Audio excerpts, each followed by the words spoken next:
Okay, so are you ready to dive deep into Araby by James Joyce? Let's do it. I think this is going to be a really great deep dive for anyone out there Hmm. who maybe has to write an essay or is studying this for an exam. Yeah, Because we're going to really get into the nitty-gritty of the story. absolutely. And it's one of those stories that seems so simple on the surface, but there's so much going on underneath. Yeah, Yeah. so much symbolism and deeper meaning. And I think like a lot of Joyce's work, um, it can be a little bit challenging to unpack sometimes. Oh, for sure. But that's what we're here for. That's why we do these deep dives, is to unpack Yeah.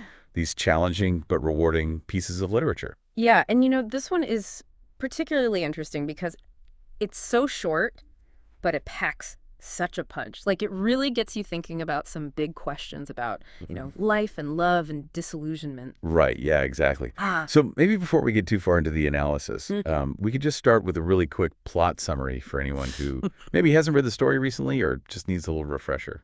So basically, we have this unnamed boy who lives in this kind of drab neighborhood in Dublin, Mm. and he's completely infatuated with his friend Mangan's sister. And she's a little bit older than him, and he kind of puts her on a pedestal. He sees her as this like perfect, almost angelic figure. Right. And then one day she mentions that she can't go to this bazaar called Araby. And the boy, being completely smitten with her, he offers to go to the bazaar and buy her a gift. And the way he talks about the bazaar is like he's imagining this magical, exotic place, like it's going to be this incredible experience. Yeah, totally. He builds it up so much in his mind. He does, he does. But then he finally gets to the bazaar after all this anticipation. And it's not at all what he expected. Oh, yeah. It's like this total letdown. It's like dimly lit and most of the stalls are closed. Right. And there's this one English woman there who's running a stall. Yeah. But she's not even really paying attention to him. She's just like more interested in chatting with these two guys. Mm. And so the boy ends up leaving the bazaar without buying anything for Mangan's sister. And he feels this like crushing sense of disillusionment. Exactly. And that's like the whole point of the story, right? Yeah. It's about the gap between our expectations and reality. Yeah. And how that gap can be so painful, especially when you're young. Especially when you're young. Like you're just starting to figure out how the world works. Exactly. And I think, one of the things that Joyce does so well in this story is he uses a lot of imagery to convey that sense of disillusionment. Oh, absolutely. For example, there's a lot of imagery of light and darkness throughout the story. And the way I see it, the light kind of represents the boy's hopes and dreams and his idealized vision of the world. And then the darkness represents the harsh reality that he eventually has to face. Right. And you see that contrast really clearly in the scene at the bazaar, where the boy is expecting this like bright and bustling place, but instead it's all dark and gloomy. Totally. Yeah.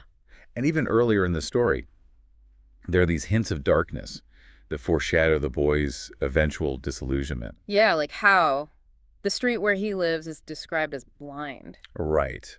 Which kind of suggests that he's living in this kind of like closed off world where Yeah. he's not really seeing things clearly. Exactly. And even Mangan's sister, who he kind of sees as this like beacon of light, Hmm. she's often described as being shrouded in darkness. Yeah. Like there's this one part where he's watching her from his window, Okay. and he says that she's standing in the shadow of the hall.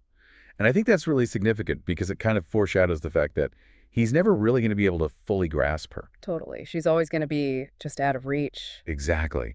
And then there's that really powerful moment at the end of the story where the boy has this epiphany. He's looking at the last few lights of the bazaar, Hmm. which are about to be put out. And he suddenly sees himself as a creature driven and derided by vanity. That's a great line. Yeah, it's such a powerful line.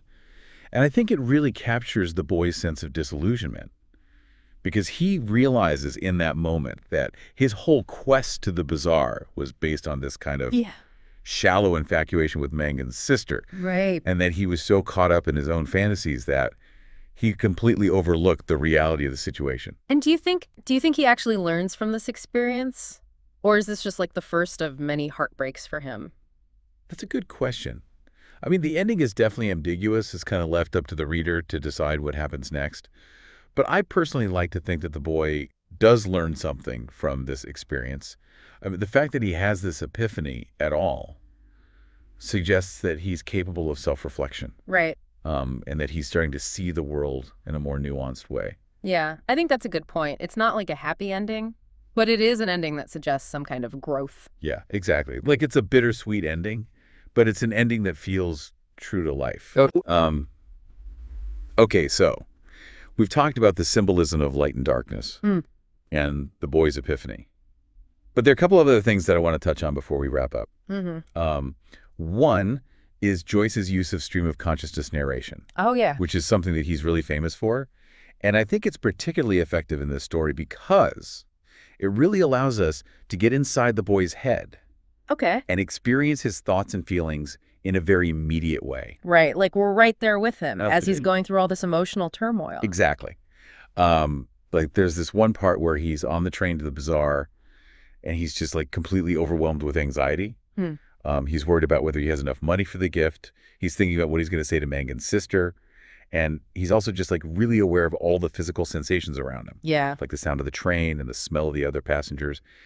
And the way Joyce writes this scene, it's just like this jumble of thoughts and feelings Right. that perfectly captures the boy's state of mind. Yeah. It's very chaotic, but it's also very realistic. Totally. Yeah. And then the other thing I wanted to mention is the religious symbolism in the story, Oh, yeah.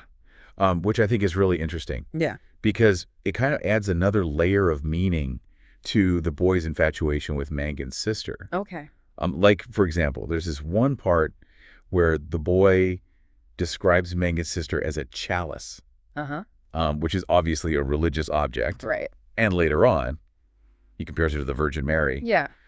So I think all of this religious imagery is meant to suggest that the boy sees Mangan's sister as this kind of like sacred figure. Yeah. He's put her on this pedestal. Exactly.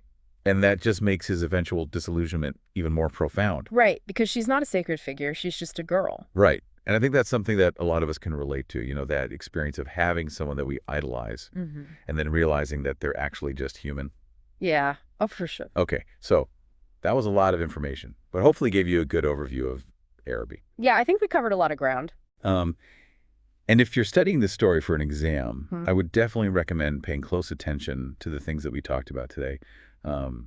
The symbolism of light and darkness, the boy's epiphany, the stream of consciousness narration, and the religious imagery. Yes. And don't forget the historical context, too. You know, this story is set in Dublin at the turn of the century, which was a really interesting time in Irish history. Right, there was a lot of social and political upheaval going on. Exactly. So you could definitely think about how that historical context might have influenced Joyce's writing. Yeah, that's a really good point. Okay, so any final thoughts before we sign off? You know, I think one of the things that makes this story so powerful is that it's not just about this one boy's experience. It's really about the human condition, you know? It's about the search for meaning and the longing for connection and the disillusionment that we all face at some point in our lives. Yeah, totally. I think that's why this story has resonated with readers for over a century. And if you're interested in exploring more of Joyce's work, I would highly recommend checking out Dubliners, which is the collection of short stories that Araby is a part of. It's a really amazing collection that gives you a glimpse into the lives of ordinary people in Dublin at the turn of the century. And I think it's just as relevant today as it was back then. Oh, for sure. All right. So that's it for our deep dive into Araby. Thanks for listening, Thanks for having me. and we'll see you next time. See you next time.